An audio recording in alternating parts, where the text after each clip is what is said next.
Chapter 20. A Brahmini relieved from Brahma Hatya and gets a child. Gangahar, a Vedic Brahman, lived at Shirol. His wife was devoted and good-natured, but the misery was that she had no children. She got children, but they all died after birth in childhood. She observed fast, vratas, but they bore no fruit. Some Brahmins said this is due to sins of previous birth. Those who commit abortions become infertile, sterile. Those who kill a cow or a house and take others' wealth have no issues in next birth. Other Brahmin told her, you took some money from a Brahmin of a Shaunak Gotra. He asked you to pay many times and at last he committed suicide. His spirit does not allow your issues to survive. The Brahmin was very sorry to know this. She requested the Brahmin to suggest means to get relief from the troubled spirit. Brahmin said, after the death of Brahman, his ritual rites were not performed. You go to the bank of Krishna, observe fast for a month, bathe in Papa Vinashi and worship Audumbara for 7 days. Do Abhishek to Sri Guru, bathe in the Kamyari Tirtha and give 100 rupees to Brahman Shaunak Putra and observe death rituals of the Brahman. Then Sri Guru will protect you. The Brahman said to her, Sri Guru lives at the Audumbara. He protects his devotees from all miseries. You spend money as per your convenience on the advice of Sri Guru. Brahmini went to the place, bathing in the Papa Vinashi. She took rounds of Audumbara, bathing in the Kamyatirtha. She worshipped Sri Guru and observed fast. After 3 days, Shaunik Gotra Brahman came in her dreams and began to thrash her. She took shelter of Audumbara tree. Sri Guru appeared and asked the Brahman why he was beating the Brahmani. Hearing what the Brahman told, Sri Guru said, if you harass my devotee, I shall punish you. Accept whatever this Brahmini has to offer you and leave her. Mind if you again harass her. The Brahman spirit bowed to Sri Guru and said, it is my good fortune that I could see you. I shall act as per your order. Kindly liberate me. Sri Guru told the Brahman, you give the money you have in charity in the name of the Brahman spirit. Sri Guru told the spirit, after rituals of 10 days you shall be free from this life. The Brahmini had worshipped Audumbara for 7 days. Sri Guru came in a dream and said, all your sins are wiped off. You will now have sons and daughters who will live a long life. She acted as asked by Sri Guru for 10 days.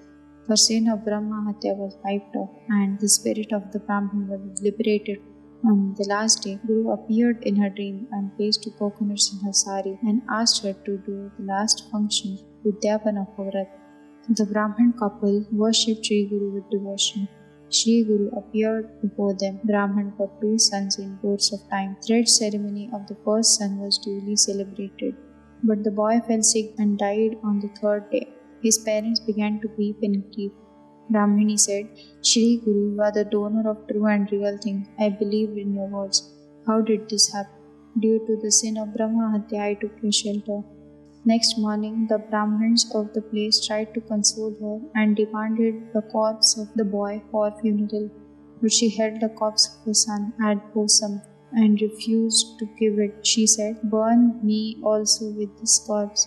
Brahman said, does mother give her life with that of a son? How foolish are you? Besides, to commit suicide is a great sin. In meantime, a sannyasi came there and began to advise her. Chapter 21. Dead child became alive. Sannyasi said, you are mourning in vain. One who has come to birth in this world has to die. This body is made up of 5 elements, and when they are separated, the body also perishes. Sattva, Raja and Tama are 3 qualities of those elements. Sattva begets God, Raja begets human being, and Tama begets demon. Man does good and bad actions, and accordingly he gets enjoyment or suffering. Being deluded by affection and greed, men have pleasures and miseries. They are dependent on the actions of their previous birth. Even gods and rishis have to suffer. Body is like a bubble in water. Some die in childhood, some in youth, and some in old age, as per their actions of past life. As one comes to birth, one's enjoyment and suffering are destined. No one has victory over death. You had many lives in different species. birds, animals, worms, human being. But how many of these can you recollect? If you had been a human being, can you tell me whose wife or daughter had you been? If you cannot know this, why are you mourning? You give the corpse to Brahmanas for the funeral. Hearing the advice of Sannyasi, Brahmini said, "You have advised me, but I am not satisfied. If fate is unchangeable, why should one adore God?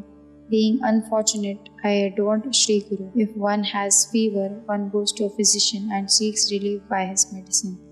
Sri Nrushinha Saraswati is incarnation of Trimurti. He blessed us by giving us sons with long lives. How can it be untrue?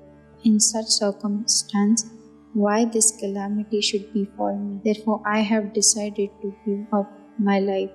Hearing her decision, Sannyasi said, "Sri Guru has blessed you to have sons having long lives, and still your son has died. Then you better go to the place of Audumbara with your dead child." Encouraged in this fashion, she tied the body of her son to her back and came to Audumbara. She dashed her head on the padukas and began to mourn.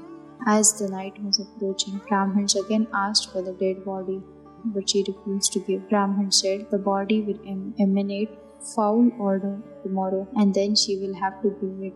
Saying this, they went home. Only the parents remained there. Later on, after midnight, the parents felt drowsy and got a nap due to exertion.